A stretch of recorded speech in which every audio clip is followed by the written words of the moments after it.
CM Vijay அண்ணனுக்கு ஒரு வேண்டுகோள், ரேப்பிடோ பைக் டாக்ஸியை கொஞ்சம் தடை பண்ணிங்கன்னா நல்லாயிருக்கும். நைட்டு 9 மணிக்கு போட்ட வண்டி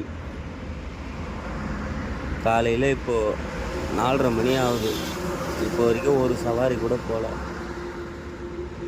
நாங்களும் எங்கள் குழந்தைங்கள படிக்க வைக்கணும், வீட்டு வாடகை கொடுக்கணும், சாப்பிட சாப்பாடு, இது பத்தாததுக்கு வண்டிக்கு எஃப்சி, இன்சூரன்ஸு, பர்மிட்டு,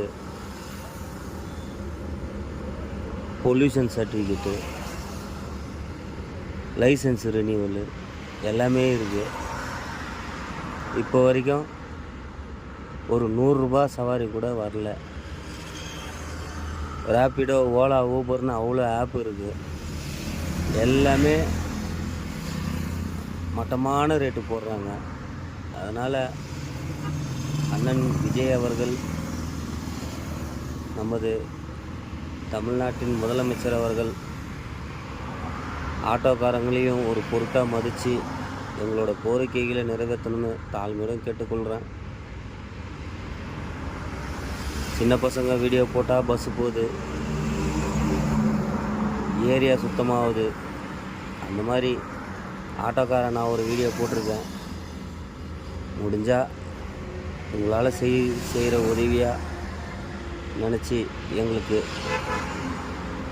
எதனா ஒரு உதவி பண்ணுங்கள், நல்லாயிருக்கும். உங்களை நம்பி ஓட்டு போட்ட என்ன மாதிரியான நிறைய பேர் ஆட்டோ டிரைவர் இருக்காங்க. அதனால் ஆட்டோ டிரைவர் எங்களுக்கு எதனா ஒரு முடிவு கொடுங்க. ஏர்போர்ட்டை நம்பி பொழப்பு நடத்திட்டு இருந்தோம். நிமிஷத்துக்கு ஒரு பஸ்ஸு வர்றதுனால ஒரு சவாரி கூட ஆகலை. நைட்டு 9 மணிக்கு போட்ட வண்டி இப்போ வரைக்கும் ஒரு சவாரி கூட வரல. அதனால் நீங்களா பார்த்து எதனா ஒரு முடிவு எடுக்கணும்னு தாழ்மையுடன் கேட்டுக்கிறேன். சிஎம் அண்ணா, நன்றி.